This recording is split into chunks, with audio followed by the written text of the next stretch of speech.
सुभगे द्वार सब कुल से कपाटा। भूप भीर नटे मांगत भाटा। बनी विशाल बाज गलशाला। है गैरत संकुल सब काला। राजमहल के सब दरवाजे फाटक सुंदर हैं, जिनमें वज्र के मजबूत अथवा हीरों के चमकते हुए किवाड़ लगे हैं। वहाँ मातहत राजाओं, नटों, मागधों और भाटों की भीड़ लग रही थी। घोड़ों और हाथियों के लिए बड़ी बड़ी घुड़सालें और गजशालाएं, फील खाने बने हुए हैं, जो सब समय घोड़े, हाथी और रथों से भरी रहती हैं।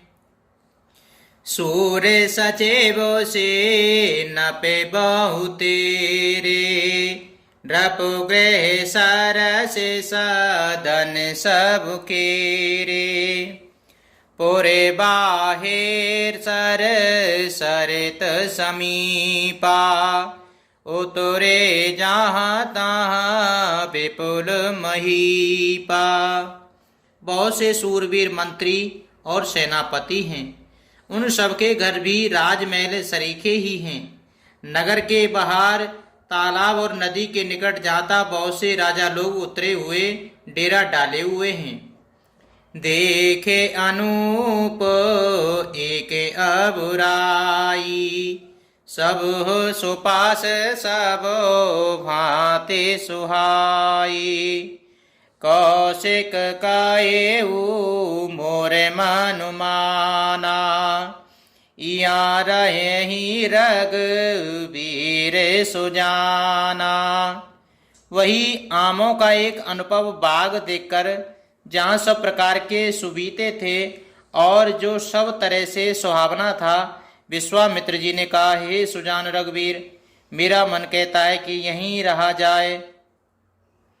भले ही नाथ कहे कृपा निकेता। उतरे ताहाँ मुनि वृंद समेता। विश्वामित्र महामुनि आए। समाचार में थे लापति पाए। कृपा के धाम श्री रामचंद्र जी बहुत अच्छा स्वामी कहकर वहीं मुनियों के समूह के साथ ठहर गए। मिथिलापति जनक जी ने यह समाचार पाया कि महामुनि विश्वामित्र जी आए हैं। संग सचिव शोभे भूरे भट भूसर बर गुर ज्ञाते। चले मिलन मुनि नायक मुदित राउ एई भांति। सियापति रामचंद्र जी की जय।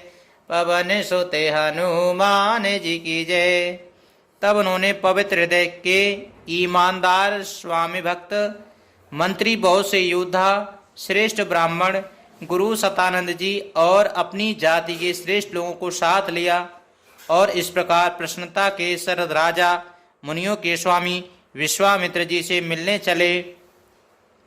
कीन प्रणाम चरण धरे माथा। दीन आशीष मुदित मुनि गाथा। विप्र वृंद सब सादर बंदे। जानी भाग्य बड़े राहु आनंदे।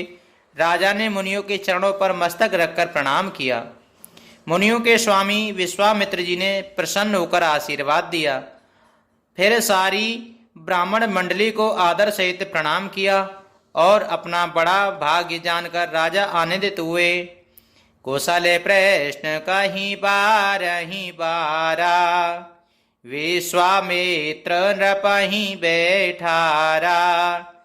ते अवसर आए दो भाई। गए रहे देखन फुलवाई। बार बार कुशल प्रसन्न करके विश्वामित्र जी ने राजा को बैठाया। उसी समय दोनों भाई आ पहुंचे जो फुलवाड़ी देखने गए थे। श्यामे गौरे मृदु बयस किशोरा। लोचन सुख दोबे स्वचित चोरा। उठे सकल जब रघुपति आए, विश्वामित्र निकट बैठाए। सुकुमार किशोर अवस्था वाले श्याम और गौर वर्ण के दोनों कुमार, नेत्रों को सुख देने वाले और सारे विश्व के चित्त को चुराने वाले हैं।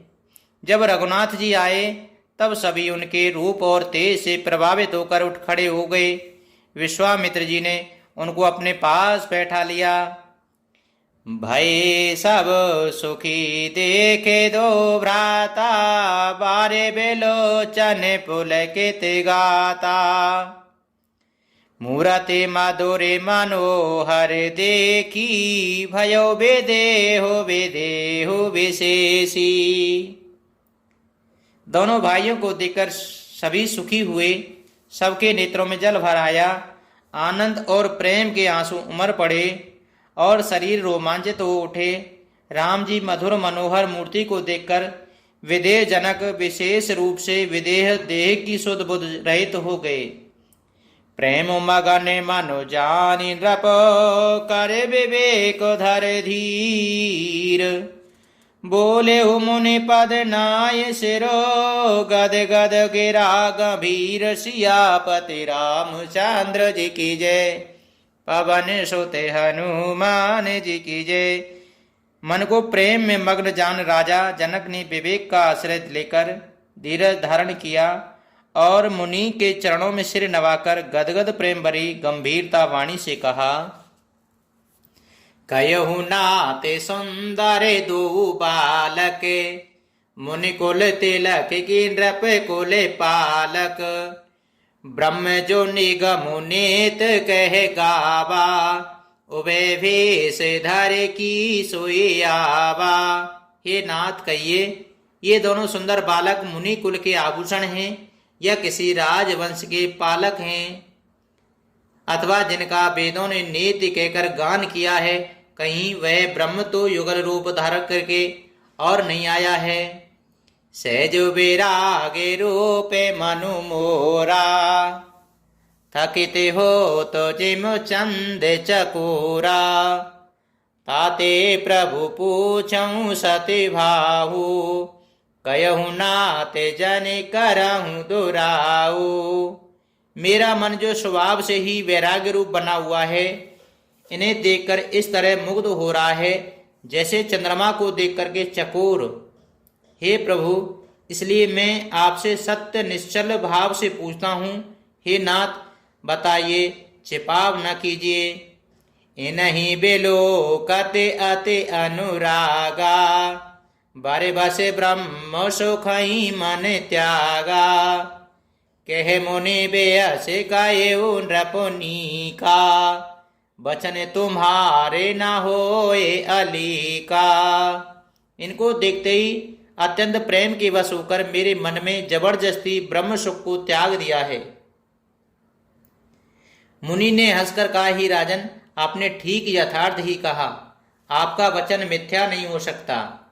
ये प्रिय सब ही जहां लगे प्राणी, मन मुझसे काहि राम सुनि बानी। रघुकुल मन दशरथ के जाए, मम हित लागे नरेश पठाए। जगत में जहाँ तक जितने भी प्राणी हैं, ये सभी को प्रिय हैं। मुनि की रहस्यभरी वाणी सुनकर श्री राम जी मन ही मन मुस्कुराते हैं, हंसकर मानो संकेत करते हैं कि रहस्य खोलिए नहीं। तब मुनि ने कहा, ये रघुकुल मणि महाराज दशरथ के पुत्र हैं। मेरे हित के लिए राजा ने इन्हें मेरे साथ भेजा है। राम लखन दो बंधु बर, रूप शील बल धाम। मख राखे सब साखी जगो, जीते असुर संग्राम। सियापति रामचंद्र जी की जय, पवन सुत हनुमान जी की जय। ये राम और लक्ष्मण दोनों श्रेष्ठ भाई रूप, शील और बल के धाम हैं। सारा जगत इस बात का साक्षी है कि इन्होंने युद्ध में असुरों को जीतकर मेरे यज्ञ की रक्षा की है। मंगले भवने अमंगले हारी द्रवहु सुदशरथ अजिर बिहारी दीन दयाल बिरज समय भारी हरिउ नाथ मम संकट भारी।